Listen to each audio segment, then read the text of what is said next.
আমাদের এখানে অনেকগুলি দেশে আছে যারা অন অ্যারাইভেল ভিসা পায়, কিন্তু এই অন অ্যারাইভেল ভিসা পেতে অনেক সময় ধরেন একটু সময় যায়, কারো 45 মিনিট 1 ঘন্টা এরকম সময় লেগে যায়। বাট এই সিস্টেমটা এখন যেটা করা হচ্ছে, এই সিস্টেমটা যদি কার্যকরী হলে এটা প্রায় 10 মিনিটের ভিতরে উনি অন অ্যারাইভেল ভিসাটা পেয়ে যাবে। এই জন্য অন অ্যারাইভেল এই ভিসাটা পাওয়ার জন্য ওনার কাজ হবে যে আমাদের অনলাইনে তারা যে তাদের ইনফরমেশনটা দিয়ে দিলে যে আমাদের এখান থেকেই তার কাগজপত্র সব ঠিক পেলে বলে দিবে, ওই একটা কোডও দিয়ে দিবে।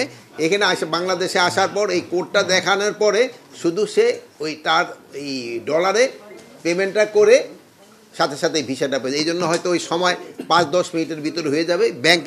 ব্যাংকিং চ্যানেলে যতটুকু সময় অতটুকুই শুধু লাগবে।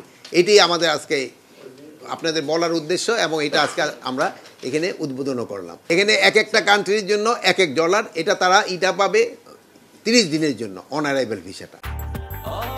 ব্রেকফাস্ট, টিফিন কিংবা স্ন্যাক টাইমে মজাদার আয়োজন মানে অল টাইম ব্রেড। আর একটা হলো আপনাকে সুখবর দিচ্ছি যে আমরা এই যে পাসপোর্টটাও যেন সহজ হয়, এই জন্য হয়তো আমরা এই পুলিশ ভেরিফিকেশনটা উঠাই দেওয়া যায় কিনা, বা থাকলেও এটাকে কত সহজভাবে করা যায় এই জিনিস ব্যাপারে আমাদের চিন্তা ভাবনা আছে।